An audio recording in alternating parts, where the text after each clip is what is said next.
দুইতলা foundation করে 4 room বাড়ির বিম ঢালাই পর্যন্ত কত খরচ? বাড়িটা 16 কলম দিয়ে নির্মাণ করলে কত কেজি রডের প্রয়োজন 16 কলম সহ বিম পর্যন্ত? ওয়েলকাম এভরিওয়ান, আসসালামু আলাইকুম। আজকের এই ভিডিওতে আমরা সেই বিষয়টি আলোচনা করব। আর বাড়ির বিমটা কোথায় দিবেন, মাটি লেভেল বরাবর না ভিটা লেভেল বরাবর, এর ভিতরে কোন দিকগুলো ফাউন্ডেশনের জন্য সঠিক, সেই তথ্যগুলো আজকে শেয়ার করব। প্রথমে আমরা যে বিষয়টা জানাবো, 16 কলম দিয়ে বাড়ির বিম পর্যন্ত আমাদের কত টাকার রড লাগছে এবং 16 কলম সহ বিমে আমরা কত রড ব্যবহার করছি দুইতলা ফাউন্ডেশনের জন্য। ভবিষ্যতে চাইলে আপনি 3 তলাও করতে পারবেন। দেখুন, ভবনটির মোট দৈর্ঘ্য আছে এই সাইটের 40 ফিট এবং এক সাইটে আছে 43 ফিট।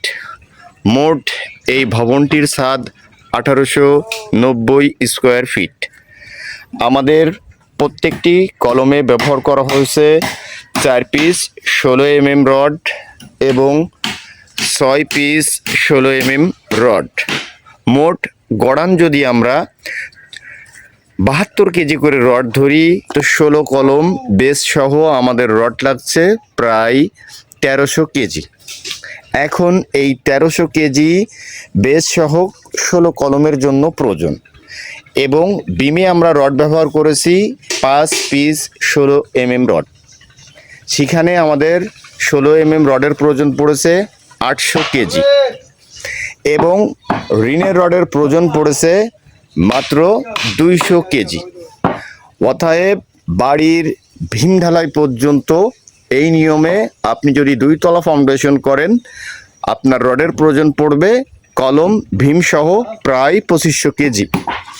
এবং আমরা যে নিয়মে কাজটা করছি একটু খেয়াল করে দেখলে আপনার বাড়ির বিমটা হয়তো সঠিকভাবে হবে। বিম ঢালাই পর্যন্ত এই স্ট্রাকচারের মোট খরচ আসতে পারে প্রায় 7 লক্ষ টাকা। তো কাজের কোয়ালিটিগুলো যদি ভালো নেন, সেই ক্ষেত্রে বাড়ির তৈরির সময় একজন দক্ষ মিস্ত্রি এবং ইঞ্জিনিয়ারদের প্ল্যান করে বাড়ির কাজটা করলে হবে সব কাজ পারফেক্ট। তো আমরা এখানে ভীম ঢালাই পর্যন্ত যে খরচটা আসতে পারে হয়তো 7,50,000 টাকা। অনেকেই বিশ্বাস করতে চান না এই তথ্যগুলো। তো আমরা কেন মিথ্যে বলবো? এখানে বাড়ি মহাজন করছে, রড সিমেন্ট মহাজন ক্রয় করছে। মিথ্যে বলে আমাদের কোনো ফায়দা নেই। আপনারা উপকৃত হবেন, কিছু তথ্য জানতে পারবেন বাড়ি তৈরির আগে। সেই জন্যই আমরা এই তথ্যগুলো প্রচার করি যে প্রত্যেকটা প্রবাসী ভাই এবং দেশ থেকে অনেক ভাই বাড়ি করতে চান, তাদের জন্য। তো আমরা বিমের সাইজ কত রাখবো? দেখুন, এখানে কোনো কাঠের শাটার ব্যবহার করা, গুটকা ব্যবহার করা হয় নাই বিমের শাটারিংয়ের জন্য। একটি করে সলিং ব্যবহার করেছি প্রত্যেকটি জায়গায়। পুটিং কলমটা মাটি লেভেল বরাবর ঢালাই করা এবং এইভাবেই যদি আপনি 2 তলা 3 তলা ফাউন্ডেশন কাজ করেন, তো আপনার বাড়ির ফাউন্ডেশনের স্থায়িত্ব বেড়ে যাবে। এখন আমাদের অন্যান্য সামগ্রী কত টাকার ব্যবহার করা হচ্ছে, বিষয়টা অবশ্যই আপনাদের জানতে হবে। এখানে আমাদের পিকেটের প্রয়োজন পড়ছে প্রায় 6000 বিম ঢালাই পর্যন্ত। তো প্রত্যেক 2000 ইটের মূল্য আমাদের নিয়েছে প্রায় 28,000 টাকা।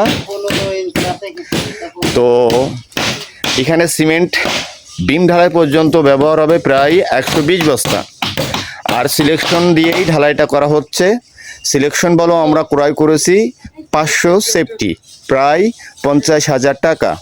তো মোট অল এভরিথিং যে মালামাল আমরা ব্যবহার করেছি, তার জন্য বিম ঢালাই পর্যন্ত আমাদের খরচ আসবে প্রায় 7,50,000 টাকা।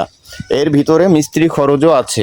তো মিস্ত্রি খরচ কাজ নেওয়া আপনার অল কমপ্লিট 340 টাকা। তো এর মধ্যেই কিন্তু ফ্লোরের মাপসহ অল বিল্ডিং কমপ্লিট কাজ পেয়ে যাবেন। তো আমরা এখানে যে কাজগুলো করেছি একটু খেয়াল করে দেখলেই বিষয়টা বুঝতে পারবেন।